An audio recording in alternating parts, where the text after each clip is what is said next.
आपका स्वागत है कमोडिटी आउटलुक में। मैं हूं मनीषा गुप्ता। इस पूरे हफ्ते एनर्जी और बुलियन मार्केट्स में अच्छी खासी तेजी देखने को मिली। $75 के नीचे कारोबार करने वाला ब्रेंट 80 के करीब पहुंचा, तो वहीं नेचुरल गैस की कीमतों में दबाव बरकरार है। पिछले हफ्ते रिकॉर्ड हाइज बनाने वाले सोने में हमने इस हफ्ते 59,000 के नीचे प्राइसेस आते हुए देखे, तो वहीं चांदी 72,000 के पार निकली। ऐसे में अगले हफ्ते कैसी रह सकती है इन तमाम कमोडिटीज की चाल और लंबी अवधि के निवेशकों को कितना मिल सकता है रिटर्न, इन सब पर चर्चा करने के लिए हमारे साथ आज हमारे गेस्ट जुड़ रहे हैं। हमारे साथ हैं अनुज गुप्ता, साथ ही साथ हमारे साथ हैं अमित खरे, हमारे साथ प्रथमेश माल्या भी हैं और भूमेश शर्मा भी हैं। आप सभी का कार्यक्रम में स्वागत है। सोने से ही यहाँ पर शुरुआत कर लेते हैं क्योंकि यहाँ पर अच्छी खासी उठापटक देखने को मिली। पिछले हफ्ते के ऑल टाइम हाइज बनने के बाद इस हफ्ते हल्की सी गिरावट, या तो इसे निराशाजनक कह सकते हैं या फिर एक अपॉर्चुनिटी अगर आपको वापस यहाँ पर निवेश करना हो। अनुज, सबसे पहले आपसे जानना चाहेंगे कैसे देखते हैं आप ये करंट प्राइसेस एक नियर टर्म ट्रेडर के लिए और एक लंबे समय के निवेशक के लिए, दोनों ही तरीकों से कैसे बनाएं strategy? Manisha ji, good afternoon. देखिए, गोल्ड और सिल्वर दोनों ही एक अच्छे मोमेंटम में ट्रेड होते हुए दिखाई दिए हैं। हालांकि हमने थोड़ा सा स्टेबल मोमेंटम गोल्ड में देखा है, बट उसके विपरीत अगर आप देखेंगे तो सिल्वर अब 71,000 के आसपास आता हुआ दिखाई दिया है। $24 के लेवल्स दिखे हैं, तो कहीं ना कहीं गोल्ड और सिल्वर दोनों ने एक अच्छी रैली जो है पिछले एक महीने में अगर हम बात करें तो यहाँ पर दिखाते हुए दिखे हैं। डॉलर इंडेक्स देखें तो अब 102 के नीचे आता हुआ दिखाई दिया है। तो मोमेंटम जो है वाइज अगर देखें तो गोल्ड अगेन अब एक पॉजिटिव मोमेंटम में जाता हुआ दिख रहा है। हमें लग रहा है कि अगले हफ्ते आपको 1985 $1990 तक के लेवल आपको इंटरनेशनल मार्केट में देखने को मिल सकता है। एक्सपेक्ट ये भी है कि 2000 तक के लेवल भी आपको अगले हफ्ते गोल्ड में देखने को मिल सकते हैं। तो हमारा व्यू यहाँ पर पॉजिटिव ही रहेगा। हमें लगता है कि गोल्ड के अंदर नेक्स्ट वीक तक अगर हम एमसीएक्स की बात करें तो अगेन 60,000 तक के लेवल आपको देखने को मिल सकते हैं। तो ट्रेंड पॉजिटिव है, तो यहाँ पर हमें लगता है कि खरीदारी का ट्रेड ही रखना चाहिए। अगर थोड़ा सा डिप मिलता है 59,500 के आसपास तक, तो वहाँ खरीदारी का ट्रेड बना सकते हैं। ऊपर में 60,000 से लेकर 60,200 तक के लेवल और इंटरनेशनल मार्केट में $2,000 तक के लेवल देखने को मिल सकते हैं। ऑलराइट, तो एक नियर टर्म में हल्की सी गिरावट की शायद उम्मीद जरूर है, लेकिन लंबे समय के लिए यहाँ पर तेजी बरकरार रह सकती है। 60 और 60 के ऊपर के स्तर यहाँ पर अनुज को मिलते हुए नजर आ रहे हैं। प्रथमेश, आप कैसे देखते हैं गोल्ड प्राइसेस को? ऑल टाइम हाइज तो हमने यहाँ पर जरूर बनते हुए देखे और बार बार इस हफ्ते की अगर बात करें तो इसी हफ्ते में $2,000 हमने अंतर्राष्ट्रीय बाजारों में फिर बनते हुए देखे, लेकिन भारतीय बाजारों में उन लेवल से हम अभी काफी दूर हैं। Good evening Manisha. क्लियरली 60,000 भाव जो है इंडियन मार्केट्स के लिए एक रेजिस्टेंस के तौर पर देखा जा रहा है। तो अगर आप मुझे पूछेंगे कि गोल्ड को यहाँ पे क्या करना चाहिए, मैं फिलहाल साइडवेज में बैठूंगा और मैं यहाँ पे कोई भी ट्रेड नहीं लूंगा। बट अगर आप एक हफ्ते के नजरिए से देखिए तो आपको रिस्क रिवॉर्ड फेवरेबल रखने के लिए मैं 59,000 और 59,200 के बीच में ट्रेड एक्यूमुलेट करने की कोशिश करूंगा। यहाँ पे 58,720 का स्टॉप रखूंगा और ऊपर में 60,300 तक के भाव मेरे ख्याल से एक हफ्ते के नजरिए से पॉसिबल है। अगर आप थोड़ा सा लंबा नजर देखते हैं जहाँ पे पॉसिबली दिवाली या एक साल का अगर आप ध्यान रख के चल रहे हैं तो यहाँ पे फिलहाल बाय करने की सलाह नहीं रहेगी। आपका रिस्क रिवॉर्ड फेवरेबल रखने के लिए, आपको मोमेंटम और रिस्क रिवॉर्ड प्रोफाइल बैठाने के लिए, प्रॉफिटेबिलिटी अच्छी रखने के लिए आपका एक्यूमुलेशन जोन जो होगा गोल्ड के लिए एक साल के हिसाब से अराउंड 57,800 और 57,500 इस पर्टिकुलर रेंज में होगा। अपसाइड में मेरे ख्याल 60,000 वापस आपको देखने को मिल सकता है और अगर 60,000 निकालता है तो 62,000 के भाव भी आपको देखने को मिल सकते हैं। तो एक साल के नजरिए में मेरे ख्याल से 62,000 बहुत ही जल्द पॉसिबिलिटी दिखाई दे रही है। ऑलराइट, तो 61,000 एक प्रोबेबिलिटी है। 60,300 के स्तर जल्द देखने को मिल सकते हैं और 61,000 भी यहाँ से बहुत दूर नहीं है, लेकिन बाइंग अपॉर्चुनिटीज के लिए आपको फिलहाल इंतजार करना होगा। As of now sidelines पर प्रथमेश की राय। अमित, आप कैसे देखते हैं सोने के प्राइसेस? क्योंकि जिस तरह की उठापटक है, रुपी को भी यहाँ पर लेना है हमें, यहाँ पर इन्फ्लेशन डेटा यूएस की तरफ से, स्पेंडिंग नंबर्स भी आ जाएंगे, तो काफ़ी सारी चीज़ें आगे भी बरकरार यहाँ पर रहेंगी। आपको भी लगता है कि नियर टर्म थोड़ा सा कॉशियस, चॉपी रह सकता है? जी मनीषा मैम, मेरे को लगता है कि गोल्ड जो है काफी सेंसिटिव जो है एसेट्स क्लास है और जब भी इकोनॉमी में स्लो डाउन आते हैं तो सबसे जो सेफ हेवन डिमांड जो माना जाता है वो गोल्ड को ही माना जाता है। थोड़ा सा इंटरेस्टिंग फैक्ट हम एक बार देख लेते हैं। अभी रिसेंट 31 मार्च 2022 से लेकर 31 मार्च 2023 का अगर हम रिव्यू करें तो अभी इस साल में लगभग 15% का रिटर्न गोल्ड ने हमें दिया है। वहीं पे अगर हम स्टार्टिंग से देखें, जब से एमसीएक्स स्टार्ट हुआ था गोल्ड, तो उस टाइम से अगर हम देखते हैं तो उस टाइम पे जो भाव था वो 6240 के आसपास था। तो वहां से अगर हम बात करें तो लगभग 860% का रिटर्न जो है गोल्ड ने हमें स्टार्टिंग 2003 से दिया है। वहीं पे अगर हम नियर टर्म की बात करें तो मेरे को लगता है नियर टर्म में थोड़ा सा करेक्शन प्राइसेस में देखने को मिल सकता है। प्राइजेस अगर 59,600 के आसपास मिलते हैं तो एक बार यहाँ पे बाय का ट्रेड लिया जा सकता है एक हफ्ते के लिए। उसका जो टारगेट मेरे को लगता है 60,400 के आसपास का रहेगा, वहीं पे 59,000 रुपए का एक स्टॉप लॉस रहेगा। वहीं पे अगर हम दिवाली तक की बात करें तो इसमें मेरे को लगता है कि 58,900 58,400 एक बेस्ट इन्वेस्टमेंट प्राइस रहेंगे। अगर नियर टर्म में फ्यूचर में कभी प्राइसेस मिलते हैं तो वो एक अच्छा बेट रहेगा दिवाली तक के लिए। ओके, आपको लगता है तो ये साल खत्म होते तक कैसे देखते हैं आप प्राइसेस अमित? क्योंकि जब हमने ये साल की शुरुआत होते हुए देखी या फिर जब सोना नए हाईज बनाता हुआ नजर आया पिछले हफ्ते 60,000 तक के, तो काफी लोगों को का ये मत था कि हम 62-63 के लेवल्स तो साल खत्म होते तक देख ही पाएंगे। अब आपको लगता है कि वो बहुत बड़ी पॉसिबिलिटी शायद नहीं है? मेरे को लगता है मनीषा जी इस साल की जो रेंज गोल्ड की रहेगी वो देखें तो 58,000 से लेके ऊपर में 61,000 रुपए तक हो सकती है। तो नियर लेवल जो नीचे के लेवल है 58 58.5 के वो भाव पे अगर निवेशक निवेश करते हैं तो उसमें रिटर्न मिलने की पॉसिबिलिटी ज्यादा रहेगी। लेकिन वहीं पे अगर करंट भाव पे ले लेंगे तो यहाँ पे रिटर्न के चांसेस कम रहेंगे और रिस्क थोड़ा सा ज्यादा बढ़ जाएगा। भूपेश, आप कैसे देखते हैं? क्योंकि लोगों ज्यादातर जो रिपोर्ट्स हैं, इंटरनेशनल रिपोर्ट्स भी हैं, उनका ये मानना है कि ये साल अगले साल यहाँ पर तेजी रह सकती है, लेकिन जैसे ही हम 2025, 26, 27 तक जाएंगे तो सोने के भाव यहाँ पर और नीचे आ सकते हैं। कई रिपोर्ट्स का तो ये मानना है कि अगर इस साल में $2100 देखने को मिल भी जाए जो कि नया हाई है, तो भी आप 1700, 1600, 1500 तक के भी स्तर यहाँ पर अगले 3-4 साल में फिर से बनता हुआ देखेंगे। आप कैसे देखते हैं थोड़ा सा नियर टर्म या थोड़ा सा लॉन्गर टर्म चार्ट? जी नमस्कार। सबसे पहले बात करूंगा कि वीकली चार्ट की बात करूंगा तो वीकली चार्ट में 58,600-700 के आसपास जहां भी बाजार मिलता है वहां लेना चाहिए। अगर अभी की बात करें तो अभी रिस्क रिवॉर्ड बिल्कुल भी मैच नहीं करता गोल्ड के भाव से। यहाँ पर अगर गोल्ड खरीदते हैं तो स्टॉप लॉसेस काफी बड़े हो जाएंगे, इसलिए गोल्ड में इंतजार करना चाहिए। 59,000 के आसपास जहां भी गोल्ड मिलता है वहां गोल्ड में बाइंग करनी चाहिए। और अपसाइड में एक बार 60,200 तक के भाव वीकली लेवल पर देखने को दोबारा मिलेंगे। परंतु वहीं लॉन्गर टर्म की बात करें, दीपावली तक की बात करें तो दीपावली तक गोल्ड में मुझे एक लंबा करेक्शन दिखता है, जहां पर अगर इंटरनेशनल सिनेरियो में अगर डॉलर इंडेक्स या इंटरनेशनल शेयर बाजार के भाव अगर थोड़े सुधार लेते हैं तो मुझे लगता है कि गोल्ड नीचे में 56,500 से 55,500 के भाव में नीचे में मिलेगा। परंतु वहां से फाइनली गोल्ड में पुल बैक दोबारा देखने को मिलेगा, जहां से मुझे ऊपर के भाव 60,300, 61,500 और 63,100 तक के भाव दीपावली तक संभावित रहेंगे। यानी कि थोड़ी सी रेंज यहाँ पर बड़ी होती हुई नजर आई है। प्रथमेश, आपने ऊपर के स्तरों के बारे में तो यहाँ पर बताया, पर क्योंकि हम पूरे साल की यहाँ पर अब बात करें, हम ऑल टाइम हाई तो देख ही चुके हैं, आपको भी लगता है 58, 56 ये लेवल्स इस साल में देखने को मिलेंगे?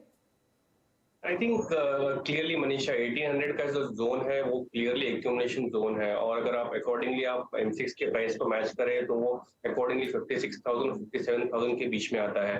तो अगर आप रिस्क रिवॉर्ड फेवरेबल रखने की बात कर रहे हैं तो करंट भाव से फिलहाल यहाँ पे मेरे ख्याल से आप मोमेंटम नहीं बना सकते, आपका रिस्क रिवॉर्ड फेवरेबल नहीं रहेगा। आपका अच्छा एक्यूमुलेशन जोन है वो 56 और 57,000 के बीच में रहेगा, और अकॉर्डिंगली निवेशकों को यही सलाह रहेगी कि आप जल्दबाजी न करें, बिकॉज मोमेंटम तेजी का दिखा रहा है।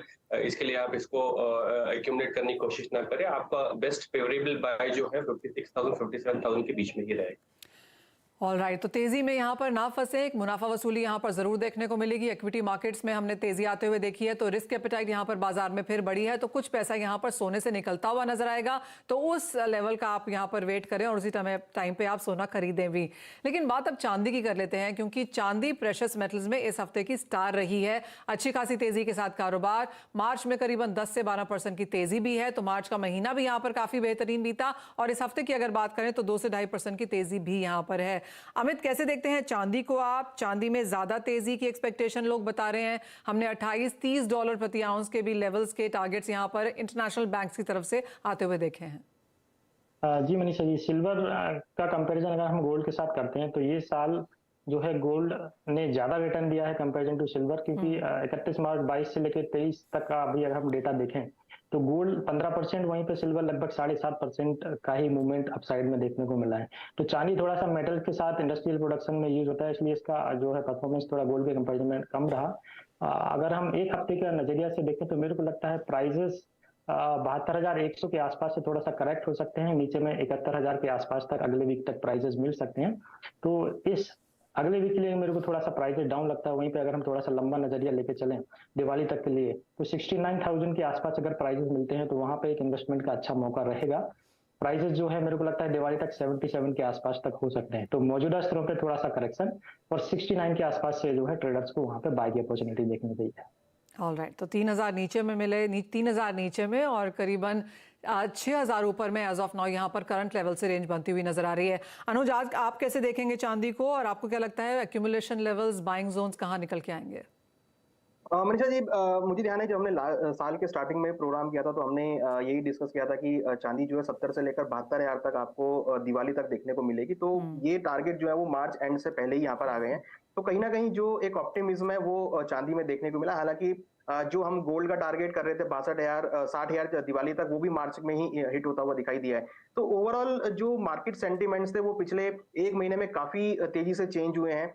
जो एक हॉकी स्टेटमेंट था फेडरल बैंक का, वो यहाँ पर अब डॉविश होता हुआ दिखाई दिया है। साथ में अभी हमने लेटेस्ट देखा कि वर्ल्ड बैंक की एक स्टेटमेंट है कि कहीं ना कहीं जो चाइना है वो अब रीओपन होता हुआ दिख रहा है और वहां से काफी अच्छी डिमांड जो है वो बेस मेटल के लिए आ सकती है, इंडस्ट्रियल मेटल के लिए आ सकती है। तो उसमें चांदी का काफी बड़ा रोल रहेगा।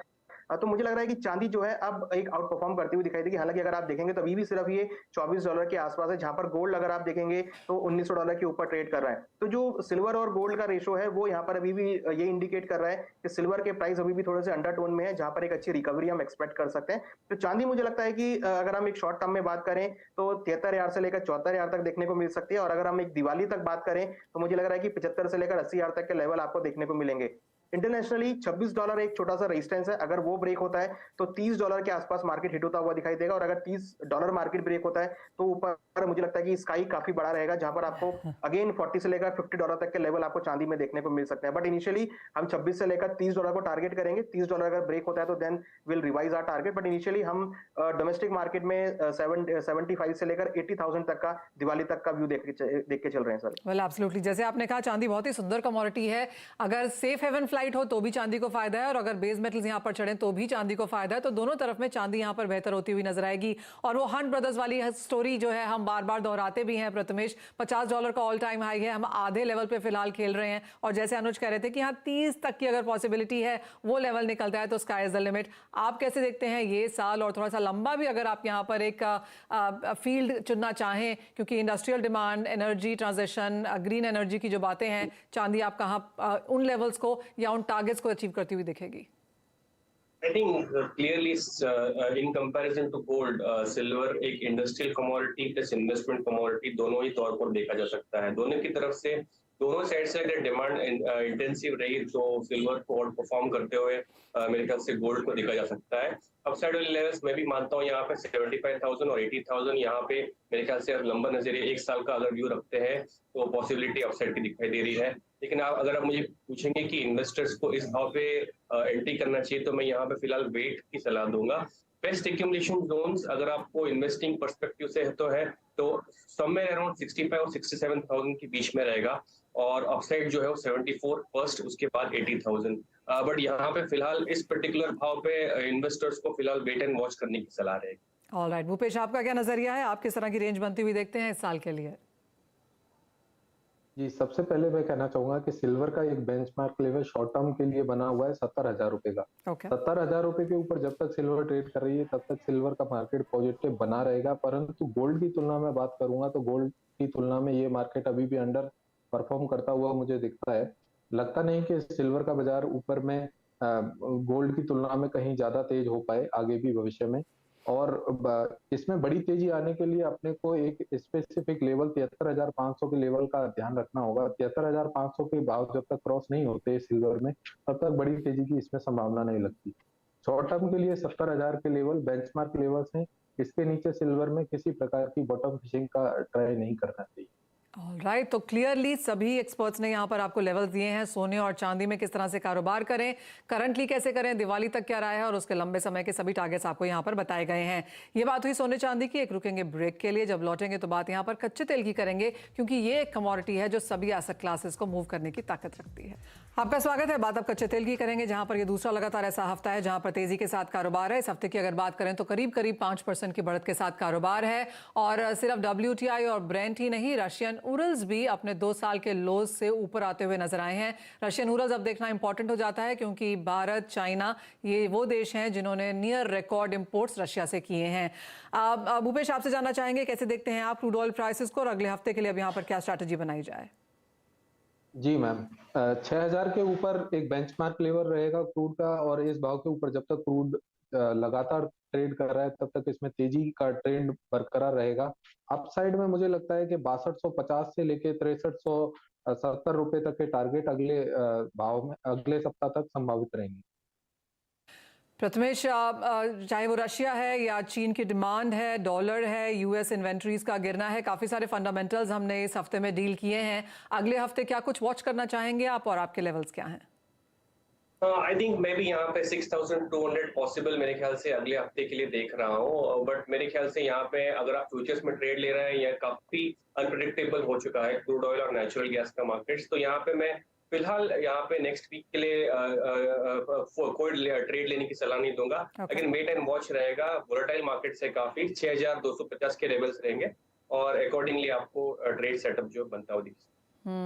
एंड क्योंकि आपने गैस की बात करी प्रथमेश, वहां पे क्या सेंस है अब, क्योंकि अच्छी खासी मुनाफा वसूली हम देख चुके हैं और अभी भी बहुत मुश्किल है 200 के ऊपर निकलना।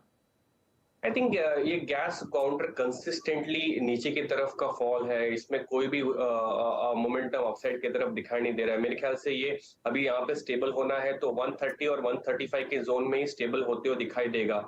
तो अगर आप एक हफ्ते के हिसाब से देख रहे हैं तो आपको यहाँ पे पॉसिबल है 190 तक के टारगेट्स, बट ये काफी वोलेटाइल मूव्स हो सकते हैं। बट यहाँ पे नेचुरल गैस अगेन काफी वोलेटाइल कमोडिटी है, अगर आपके पास रिस्क प्रोफाइल अच्छा है तो ही ट्रेड करें, वरना इस पर्टिकुलर कमोडिटी को आप छोड़ भी सकते हैं। बट आपका एक्यूमुलेशन जोन यहाँ पे 163 161 के पास में रहेगा, स्टॉप लॉस 154 का रहेगा, टारगेट 190 के लिए रहेंगे। एक वीक के हिसाब से अगर आप एक साल का आउटलुक रखते हैं, अगेन काफी डिफिकल्ट है ये वैल्यू प्रपोजिशन नेचुरल गैस के लिए, बट मेरे ख्याल से अपसाइड में 240 तक की पॉसिबिलिटी दिखाई दे रही है। ऑलराइट अमित, यहाँ पर प्रथमेश ने 135 तक के लेवल्स भी बोले। I was reading a report जहां पर 100 तक की बात भी की जा रही है। चार्ट्स पे अब क्या दिखता है? जी, नेचुरल गैस ने इस साल काफी झटका जो है ट्रेडर्स को दिया है, क्योंकि प्राइसेस 801 रुपए तक गए थे और वहां से प्राइस लगभग 165 के आसपास तक आए। मतलब यही ऐसी एक कमोडिटी है एमसीएक्स की जिसने सबसे ज्यादा नेगेटिव रिटर्न पिछले एक साल में दिया है। वहीं पे अगर अगले हफ्ते या एक साल की रेंज की अगर मैं बात करूं तो मेरे को अगले हफ्ते में 172 170 की रेंज में एक बाय का ट्रेड मैं रिकमेंड करूंगा। मेरे को लगता है अगले वीक में 198 तक के प्राइजेस इसमें देखने को मिल सकते हैं। 159 रुपीज का इसका स्टॉप लॉस रहेगा। अगर थोड़ा सा लंबे व्यू की अगर हम बात करें दिवाली तक या फिर ईयर एंड तक का, तो मेरे को लगता है नीचे में 140 145 का लेवल और ऊपर में 230 का लेवल, ये एक रेंज रहेगी पूरे एक साल की। तक वो रेंजेस देखने को नहीं मिलती, आपको कारोबार नहीं करना है। और जैसे कहा गया नेचुरल गैस एक बहुत वॉलेटाइल कमोडिटी रही है। 800 के लेवल्स हमने देखे और फिर सीधा 200 और उसके नीचे भी कारोबार है। अनुज, जैसा यूजली कहा जाता है कि कमोडिटीज की एक कॉस्ट ऑफ प्रोडक्शन होती है, उसके नीचे वो नहीं जाते हैं, पर नेचुरल गैस क्लियरली वो कोई भी रूल यहाँ फॉलो नहीं करता। देखिए, जब से क्रूड माइनस में गया है तब से वो डेफिनेशन चेंज हो चुकी है कि कॉस्ट ऑफ प्रोडक्शन।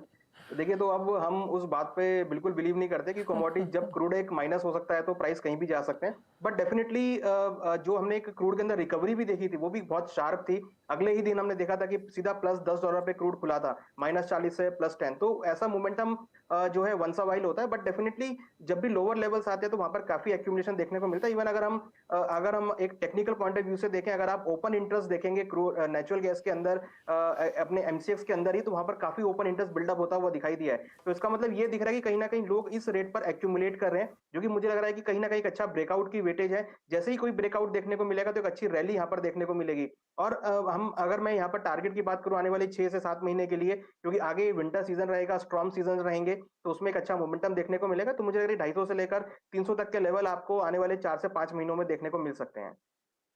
रमेश, एक फाइनल सवाल आपसे, अगले हफ्ते के लेकर कोई स्ट्रैटेजी बनानी हो जिसमें प्रेशियस मेटल्स और एनर्जी पैक डालना हो, तो आप कहाँ डालेंगे पैसे?